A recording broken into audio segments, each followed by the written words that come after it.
কোনো কিছুর পরোয়া করি না। আমরা মুগ্ধর মতো যে বুক পেতে দেব। আমার বাবা 9 সালে শহীদ হয়ে গেছে, আমাদের বিডিআর ফ্যামিলি প্রত্যেকটা সেই দিনেই শহীদ হয়ে গেছে। আমরা নতুন করে আমাদেরকে আর মারার কিছু নাই, আমরা এখানে চলে আসছি, হয় আমাদের জীবন নিবে না হলে আমাদের দাবি মেনে নিবে। আমরা তো লাশ, আমাদের কাপড়ের কাপড় পরে আসার মানে আমরা লাশ, আমরা একটা জীবন্ত লাশ হয়ে এই স্বাধীন বাংলায় বসে আছি। আমি ধিক্কার জানাই, আমি ধিক্কার জানাই এই স্বাধীন বাংলাকে, আমি ধিক্কার জানাই যে আমার ঘরে ঘরে প্রত্যেকটা বাবা নির্লজ্জ, মুখ দেখাতে পারে না, কাপুরুষের মতো ঘরে আঁচল মুখে দিয়ে আমার বাবারা বসে আছে।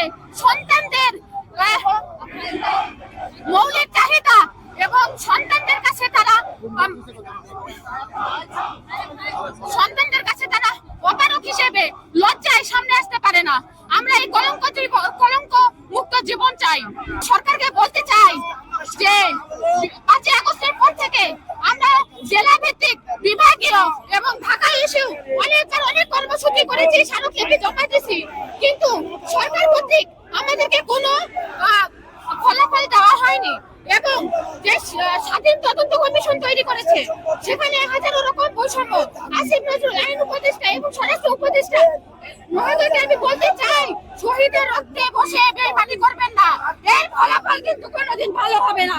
এখনো আমাদের নিরপরাধ বিডিআর যারা আছে তারা এখনো জেলখানায় কারাগারে শীত গুনতেছে, আর তারা কি নাকের মধ্যে সরিষার তেল দিয়ে বসে থাকে? এই বৈষম্য আমরা মেনে নেব না। আমরা দেশপ্রেমিকের সন্তান, আমরা আজকে পতাকার আমরা গায়ে জড়াই নিয়ে আসছি, হয় আমরা আমাদের দাবি নিয়ে আমরা ঘরে ফিরবো, না হলে লাশ হয়ে যাব। আমাদেরকে সরকার থেকে যতক্ষণ পর্যন্ত আমাদেরকে একটা ডিভিডেন্ড দেবে না, ততক্ষণ পর্যন্ত আমরা কাপড়ের কাপড় পরে এসেছি, আমরা পরিবারের থেকে বিদায় নিয়ে এসেছি। আমরা 2009 সালের 25শে ফেব্রুয়ারি আমরা মারা গেছি। অতএব সরকার আমাদের প্রতি ন্যায় বিচার করুক, সেটাই আমরা চাই। আমরা কোনো দয়া অনুকম্প চাই না। কাপড় করার পিছনে একটি কারণ, আমাদের বাঁচিয়ে থাকার আর কোনো সুযোগ নাই। আমরা অসহায়, নিষ্পেষিত, আমরা কোনো কিছু করে খেতে পারি না, আমাদের বয়সের সাথে মিল করতে পারি না। সরকার আমাদেরকে অন্যায়ভাবে চাকরিচ্যুত করেছে, আমরা কোনো অপরাধ করি নাই, আমরা অপরাধ করি নাই। আজকে আমাদের ছেলে মেয়েদেরকে চাকরি দিতে গেলে বলে যে বিডিআরের ছেলে, বিডিআরের মেয়ে, বসায় চাকরি হয় না। এই জন্য আজ আমরা যখন দেওয়ালে থেকে গেছে আর আমরা বিধবা হয়ে গেছি, যাই মরার কাপড় পরে রাজপথে নেমেছি, হয়তো আমাদের চাকরি দেবে, না হয় গুলো করে মেরে ফেলবে, হয়তো গোরস্থানে চলে যাব।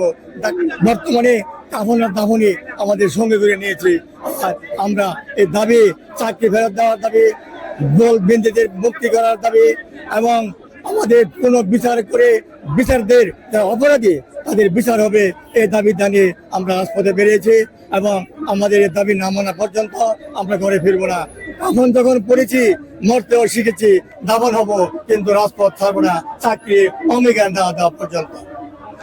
আমরা বাংলাদেশে ফ্রন্টিয়ার গার্ডের শুনি, আপনারা জানেন, 18 কোটি মানুষ জানে।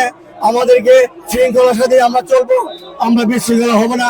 যদি আমরা ইচ্ছা করতাম তাহলে হাজারো ব্রিগেড পেরিয়ে আমরা চলে যেতে পারতাম, কিন্তু আমাদের সমন্বয়, আমাদের নেতা বলেছেন ধৈর্য ধরো, শৃঙ্খলায় থাকো, আমরা এখানে অবস্থান নেব এবং পরবর্তী অ্যাকশন কি হবে আমাদেরকে জানিয়ে দিবে। কোনো বাধা বাংলাদেশ রাইফেলসকে দাবি রাখতে পারবে না, এটা বাংলাদেশের 18 কোটি মানুষ জানে। আমরা দেখতে পাচ্ছেন হাসিনা সরকার এই দেশ থেকে পালিয়ে যাওয়ার পর থেকে মোদির সাথে হাত করে বাংলাদেশ সীমান্তে বহু ঘটনা ঘটাচ্ছে, কিন্তু সেই ঘটনাগুলো ইতিপূর্বে কোনো ঘটে নাই। আমরা যে সীমান্তে টহল করতাম, আমরা একদম 5 জন, হ্যাঁ 50 জন, তারপর তারা ডুব গিলত, আমরা দেখতাম থরথরে কাঁপতে থাকতো।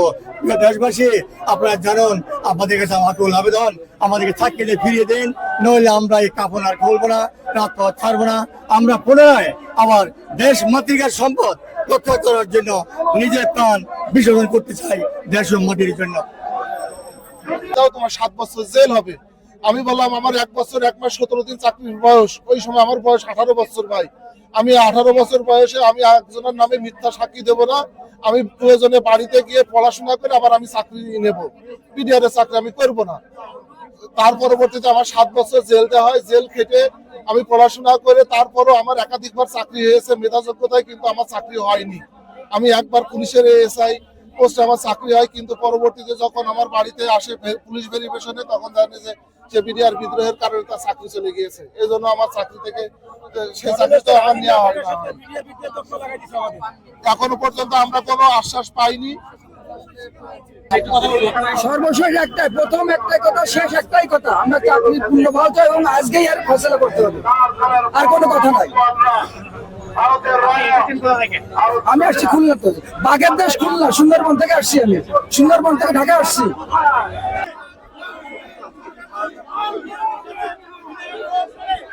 দেখতে পাচ্ছেন প্রত্যেকেই কাপড় পরা অবস্থায় এই র্যালিতে অংশগ্রহণ করেছে। তারা লিখেছে জীবিত শহীদ। নরসিংদী জেলার বিভিন্ন আন্দোলনকারী এসেছে, তারা এসেছে বিডিআর কল্যাণ পরিষদ থেকে। তারা প্রত্যেকেই জীবিত শহীদ হিসাবে নিজেকে দাবি করছে এবং তারা এই রাস্তায় তারা এই মিছিল বহন নিয়ে তারা যাচ্ছে। আপনারা দেখতে পাচ্ছেন যারা বিডিআর সদস্য যারা ছিল তারা আজ এই র্যালিতে উত্তপ্ত পরিবেশে তারা র্যালিটা নিয়ে যাচ্ছে। আমরা দেখতে পাচ্ছি মাহিনকে দেখতে পাচ্ছি, আপনারা দেখতে পাচ্ছেন সমন্বয়ক মাহিন তার বিডিআরদের সঙ্গে একসঙ্গে রয়েছেন। বিডিআরদের সঙ্গে সে একত্র পোষণ করে র্যালিতে সে অংশগ্রহণ করেছে। অসংখ্য ছাত্ররা তার সঙ্গে ছাত্ররা রয়েছেন, অনেক সমন্বয়করা তার সঙ্গে রয়েছেন।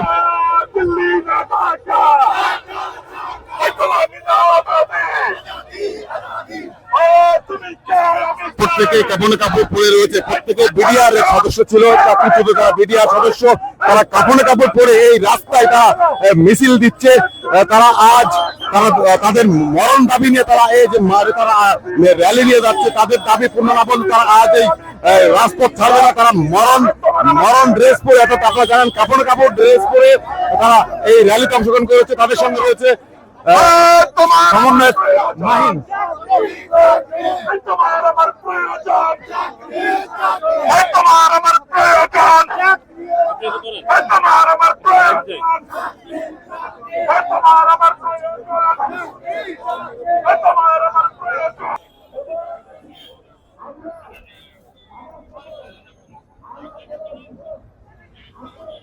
পুলিশ আস্তে আস্তে শক্ত অবস্থানে যাচ্ছে, আমরা দেখতে পাচ্ছি তারা প্রস্তুতি নিচ্ছে। দর্শক সেটা আপনারা দেখতে পাচ্ছেন।